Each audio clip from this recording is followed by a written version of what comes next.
My guest right now is from Winnipeg, Manitoba, Canada. He was the last player cut from the 2002 Canadian Olympic team. He's a charter member of Def Leppard's Rock Brigade. He has saved WWE from boredom twice, and we can only pray for a hat trick. The Jets are back in Winnipeg. He should be back in the squared circle.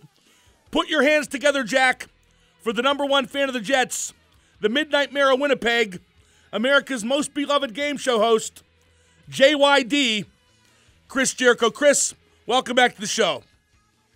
Well, thank you. It's been a long time coming. I've been doing a lot of different altercations and mathematical problems to determine who will win the Stanley Cup this year, specifically for your show. I would now like you to refer to me as the Oracle. Chris The Jericho. Oracle. All my predictions are going to be A1, top-notch. The Duke is A number one, baby. Well, there you have it. Chris Jericho, the Oracle, going to tell us how it be in the NHL this season. But first off, as a Winnipeg kid, how does it feel to have the Jets back in Winnipeg? Well, you know, on a serious note, and if I can be serious for a moment, Mark. Why not? When the Jets left Winnipeg in '95, it really did kind of tear out the whole heart of the city. And nobody would really probably ever admit that, but it's true. Like, the whole city, there's a little bit of a pall cast over it. And the thing is, the Jets were never any good. I mean, let's be honest. I think they made the second round of the playoffs twice in 20 years. I think they had 3 money-making seasons in 22 years. But it didn't matter. It gave the city something to believe in the word of a wise gentleman named Brett Michaels. And I think that's something that's, no matter what happens with the Jets this year, no matter how good or bad the team is, that will be the best building to play in for any NHL team for the next 2 or 3 seasons. I guarantee it. Do you recognize these Jets as assuming the lineage of the old Jets? Say that one more time. Do you recognize these Jets as assuming the lineage of the old Jets? Are they taking over where the previous Jets left off? Absolutely. I mean, the Phoenix Coyotes, as a lot of people would say, you know, oh, so do you follow Phoenix now that the Jets are gone? And it's like, no. Like, when your girlfriend breaks your heart and dumps you, you don't follow her to another city to see her, you know, go to dinner with her new boyfriend. I mean, the Jets died in '95, and then there was a little bit of a gap, and now in 2011 they're back again. So, yeah, I see the Jets being much closer to the Bobby Hull, Dale Howardchuk, Thomas Steen, Timo Solani golden years than anything that the Coyotes ever did. So I'm just going to forget that the Coyotes even existed, forget that Wayne Gretzky ever attempted to be a coach, and I'm going to go back to right where we left off in '95 when Kachuk was killing it and when Solani was killing it. And that is the true lineage of the Winnipeg Jets and nobody else. Well, I think Gretzky's trying to forget that he tried to coach as well. Now, as I will accurately report, for a change, you are the son of former NHL player Ted Irvin, Rangers, Blues, and Kings. What were the pros and cons of having an NHL player for a dad? Well, the thing is, it was just my dad, so I never really knew the difference. You know, I mean, I thought it was cool because, I mean, kids always thought it was cool. I remember signing my first autograph, and one of my first memories is signing an autograph at probably 4 or 5 years old. I think I just signed the letter X. I couldn't even sign my name at that point. Were you wearing a mask at the time? I was from parts unknown. But the thing is now, obviously, you look back, and especially with the advent of YouTube and you know, Google, you can actually see some of the cool, you know, the fights that my dad had or some of the cool goals. And he's got some pretty amazing feats that he had. He has the first assist in LA Kings history. I mean, you can't take that one away ever. I mean, for a while, he had the record of scoring the quickest overtime goal in Ranger playoff history. So there's a lot of neat little things like that. And to this day, whenever I go to New York or whenever I go to the Garden or wherever it may be, people always still stop me on the street. How's your dad? How's Teddy Evan? How's number 27? So when you're a sports star in New York, your legacy lives on forever. And I kind of really appreciate that now a lot more than I ever did when I was a kid because, you know, when you're a kid, your dad's just your dad. It doesn't matter if he's a butcher, baker, candlestick maker, or, you know, the lead singer of UFO. You don't really care. It's just your dad. But when you grow up, you can really understand just how amazing those accomplishments were. How much hockey did you play as a youth, and was there any potential there? For me to play hockey? Yes. Yeah, I tried when I was a kid, but I just honestly wasn't really very good. I mean, I always played, but then when I got into high school, I started getting into playing in bands, and I started really getting turned on to wrestling. So, I would miss practices for band practice, or I was working out and training, so I would show up to the rink with my legs really sore, and I just kind of lost the desire for it. I think I knew early on that I would never really make it far in hockey, but yet, when I got to play in the Christopher Reeve used to have celebrity games in the Garden. I played in 4 of those, so I did actually get to play hockey in the Garden, and I did score a goal on plane for real. I took the worst slap shot in the history of the world, and it kind of butterfly floated over his shoulder, and I got a goal in Madison Square Garden. But even though I wasn't a great player, I still scored a goal in Square Garden, which is more than Dave Ellett per se. I heard you fought your dad in one of those games as well. Who won that scrap? Yeah, I would always go and get into a fight at those games for fun. I had one with Dennis Leary. I had one with David Boreanaz, one with Chad Smith from the Chili Peppers. And then the last year I played, I said I would play on the caveat, he trademarked Vince McMahon word, that my dad could play, and the double caveat, trademarked Vince McMahon word, that he would be on the other team. So when we were lining up for the national anthem, he was had this look on his face like he was a Vietnam vet having a flashback, kind of jumping up and down and skating skating without moving, and then when the game started, he was on fire. He scored 3 goals, and we got into the fight, and he beat the crap out of me, man. It was like we were lining up, and the crowd was cheering, and I was like, just wait for it, Dad, wait for it, and then you take a swing at me, and I'll duck it, and then you hit me and come down on top of me and beat me up a bit, and we'll have fun. It was like Thunder Lips and Stallone. And then when he jumped on top of me, man, he started punching me in the face, really hard. And I was like, is this for, me dinging your Cadillac when I was 16 years old, and I took it without permission or something like that? So, yeah, I even put over my dad, who was probably 58 or 59 years old in Madison Square Garden. So tell me I'm not the ultimate heel. Well, you've put over just about everybody else. What's a 50-year-old? Yeah, That's like Hogan in the Garden, a 58-year-old man. We're talking to Chris Jericho. He is fired up like Tommy Rich that the Jets are back in Winnipeg. The Jets, of course, play the Penguins tonight.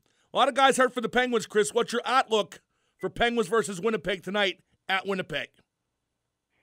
Well, like I said, there's no illusions. When the season started, everyone was like, yes, the Jets are going all the way, the Jets. And Winnipeg's so excited to have the team back, it kind of gives them probably about a year and a half of goodwill. So I just hope they don't end up like the 72 Washington Capitals with 6 wins and 74 losses. But, the Penguins are a good team and got a lot of experience. And the Jets are basically still the Atlanta Thrashers, just with a much better audience participation. Better uniforms, too. Yeah, better uniforms. You never know. One of the nameless faces might come through the clutch and score a huge goal. I'm going to make a prediction, Madden. I'm saying Jets 2, Penguins 1 tonight. Well, for the great fans in Winnipeg, that would actually not bother me all that much. Now, who was your favorite Jets player as a youth? Whose jersey did you buy? Who'd you look up to? Well, I was always a huge when I was about, I think, 11 or 12, that's when the Jets really were at their best. They had 6 forwards that had 30 goals in one season, which I believe is still a record. It was Howard Chuck Steen, Paul McLean, Laurie Boschman, Dougie Smale, and I don't even know who the 6th one is. You have to try and look that up. I can't remember who the 6th one was. Amazing recall. Maybe Babbage. I don't remember. Anyways, so Howard Chuck was always the guy. But even before they got into the NHL, I was always a big Morris Lukowich fan, Lars Erik Schuberg, although I used to call him Sajberg because I didn't know how to pronounce it. And then when Solani came, he was amazing. I still think Salami, who was a guy from Italy that played for a season and a half that didn't do very good. But Solani, I think, is still the best rookie season of all time, with the possible exception of Gretzky, but of course all his records. And I know you're a Lemieux stalwart, but I think that Solani's rookie year was even better than Lemieux's one. I think it's one of the greatest performances from a rookie of all time. Tough to argue 76 goals in a rookie season, that's for sure. Can the Jets survive in a 15,000-seat arena? They're going to sell every seat they have. I just wish they had more seats. Well, that's the problem. They built a brand-new arena up there, and it's a beautiful arena. It's right downtown, but it's still not quite big enough. And from what I understood, from what a lot of people were telling me, that the reason why this didn't happen sooner was that they didn't have a lot of corporate boxes. So one thing that arena doesn't have that they needed more of to really be able to rake in the extra cash. And I think they might have built some extra ones or something, but I just know that Mark Chipman, who is the owner of the Jets, and I think the self-proclaimed, or maybe even the truth, richest man in Canada, I'm sure he had all his ducks in a row, and I'm sure he got a lot of corporate money and corporate sponsorships to make that work. So it's definitely one of the smallest buildings in the league. But like I said, I don't think people understand just how crazy Winnipeggers are for their hockey. They're crazy for three things: hockey, rock and roll, and wrestling. And the fact that hockey was taken away from them, that crowd is going to be rocking every single game, whether it's 10-0, and lo and behold, if the Jets ever get close in the game or tie it up or heaven forbid get ahead, those people are going to be going insane. They're going to be going banana. And I think every team in the league is going to look forward to playing in Winnipeg, maybe not because of the city in the wintertime especially, but because of the atmosphere that the building is going to provide. Well, rock and roll, wrestling, and hockey, those are Chris Jericho's specialties, aren't they? Those are my middle names. Throw in vodka, drinking, and you got my big four. Now, what's in the future for Chris Jericho? You're on hiatus from wrestling. You're on tour with your rock band, Fozzy. It's a great time to be Chris Jericho, isn't it? Well, I mean, I guess it's always a great time to be Chris Jericho, Madden. But, yeah, we just finished a bunch of shows. We just played Las Vegas 2 nights ago with Fozzy. We're heading to Europe with the band again. So, things have been going really good. Just been doing a lot of different things, working on some stuff in Hollywood. I have a bake sale down the street later on tonight. My lemonade is tremendous. My chocolate chip cookies are to die for. So come on by. It's for the ladies' auxiliary, and I will be working the dunk tank. Any comment on the state of wrestling? Obviously not the same without JYD. Do you plan to return at some point?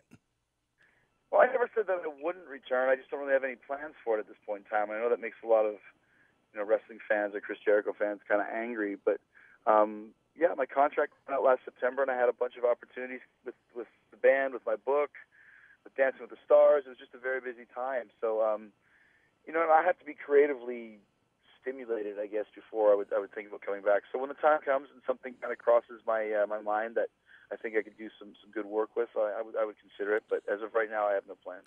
Creatively stimulated, huh? Good luck with that. Other we'll big? Go back to Filthy Amy's place for that. Oh, please, enough of that. I might note for the listening public, Chris Jericho and I once watched a Super Bowl in a Pittsburgh strip club. We did. It was a fine establishment as well. I'm not sure we actually saw a lot of the game. Now, any other big hockey fans among the wrestlers? Anybody you can go around the track with in terms of arguing the superiority of your respective clubs? Well, no, obviously you had the Edge and the Christians who are still stuck in that horrible "we love the Leafs" prison, which is even worse than the Jets because the Leafs actually have money. But there's a lot of guys. I mean, actually, I think Dolph Ziggler's a fan. Matt Stryker is probably the most knowledgeable hockey fan in the company. He knows everything about hockey, and he's very well versed in it. So there's a few guys here and there, but hockey is in the States in a lot of places. It's more about football and baseball and all that sort of stuff. But there's a few guys who kind of you can at least discuss with. But honestly, like for me, living in Tampa, besides when I live in Vegas, running Calgary, the world's top casino. I love it there. I don't really get the chance to see a lot of hockey because it's not really very well publicized down here.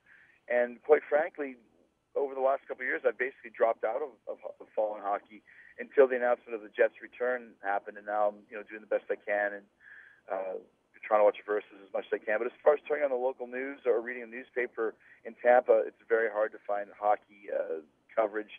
And it's not really in anybody's face or very very excited. Like, if you go to Canada, walk into any grocery store or anywhere in like Calgary, for example, or Winnipeg, the front page of the newspaper is the Jets. The radio's talking about the Jets. The TV's talking about the Jets. The bars are talking about the Jets. It's not like that down in the South. Jericho, as always, it's been a pleasure. By the way, I've done research while we've babbled here. 84-85, Dale Howarchuk, 53. Paul McLean, 41. Tomas Steen, 30. Laurie Boschman, 32. Brian Mullen, 32. Doug Smale, 31. JETS, Jets. That was it. I love Brian Mullen. Was brother of ex-Superstar Joey Mullen. you know everything about everything. That's Chris Jericho. I'm Mark Madden, 105.